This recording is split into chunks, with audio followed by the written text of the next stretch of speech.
Hey there, in a world that feels like it's constantly throwing curveballs, the whole idea of mental fortitude, of being resilient, feels more important than ever, right? But what if I told you the secrets to building it aren't some new fad? Today, we're going to dive into the absolutely timeless wisdom of Swami Vivekananda and turn it into a practical toolkit you can actually use. So let's get right into it, starting with a line that's going to make you sit up and listen. Wow. Okay, so Vivekananda does not mess around. He hits us right away with this incredibly powerful statement. He's basically saying that all the constant strain and misery we feel, that feeling of being completely overwhelmed, that's weakness. And that weakness, he says, is like a death to our real potential, to our inner peace. It's a really bold claim, and it totally sets the stage for what we need to tackle. Now, here's where it gets really interesting. Vivekananda suggests this weakness isn't some deep, permanent flaw in our character. Nope. He says it's just a fundamental misunderstanding, a misunderstanding of who we really are and how the world works.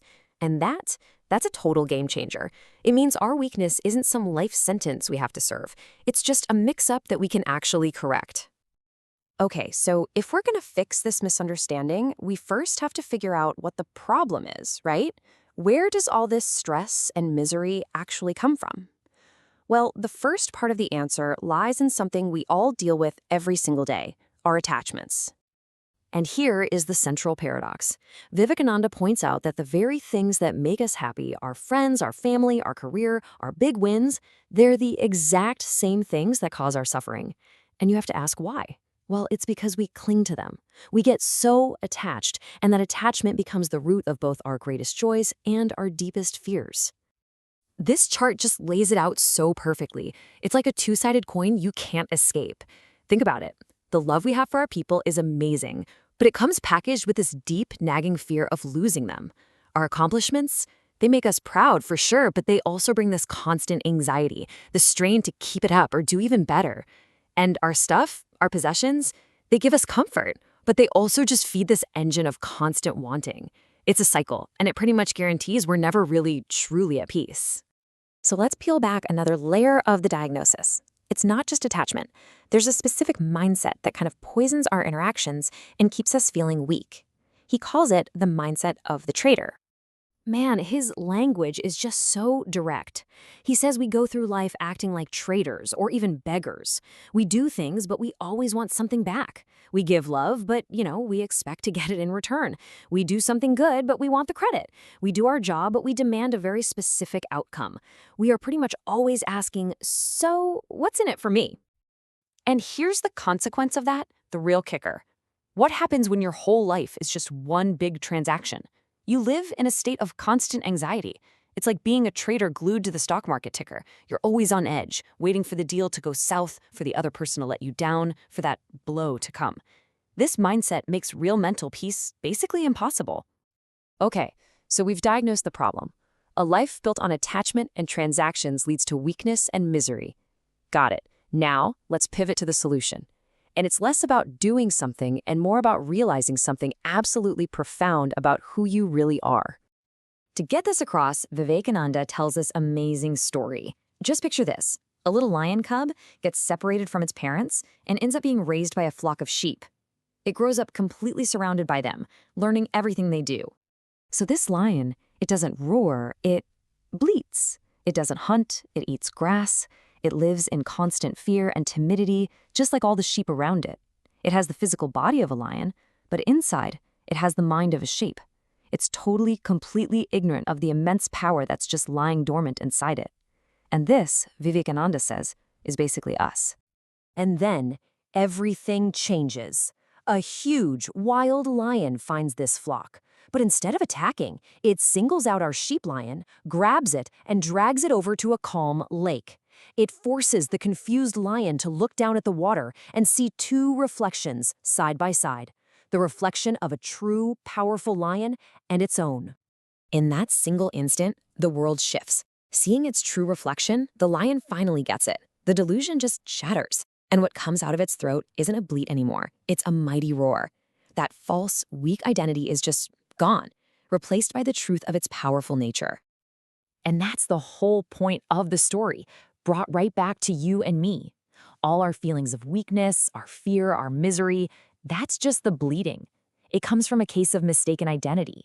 We think we're the small, fragile, limited self. We think we're the sheep. But our true nature, our real self, is the lion. Infinite, powerful, and fearless. Weakness isn't real. It's just a story we've been telling ourselves. To really hammer this home, Vivekananda describes our true self this way. It's something beyond birth and death, beyond any kind of harm. It's the eternal, unchanging core of who we are. I mean, think about it. If you identify with that, how can anything really truly hurt you? How can you stay weak? Look, understanding you're a lion is one thing, but living like one, that's a whole other ballgame. So this last section is all about how we turn this incredible revelation into a daily, practical practice for building a real mental strength.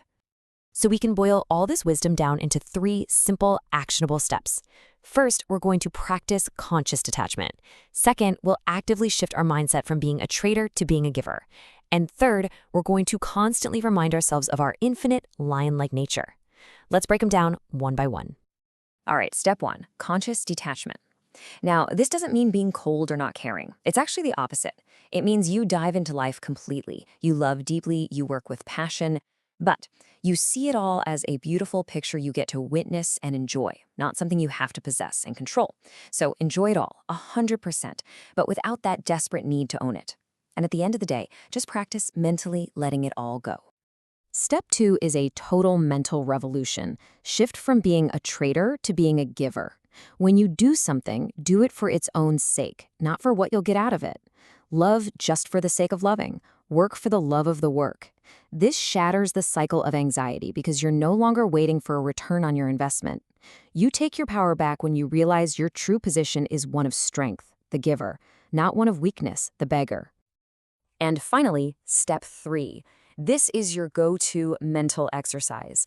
The second you feel that fear or anxiety or weakness start to creep in, just stop. Remember the lion, and use Vivekananda's words like a mantra. I am the pure one. This sleep does not become me. You're reminding yourself that you are not the weakness you're feeling. You are the powerful self that is simply observing that feeling. And this is so important. These 3 steps, they're not just nice ideas to think about. They are practical tools. Think of it like a workout for your mind. Just like building any muscle in your body, building mental fortitude takes consistent, daily practice.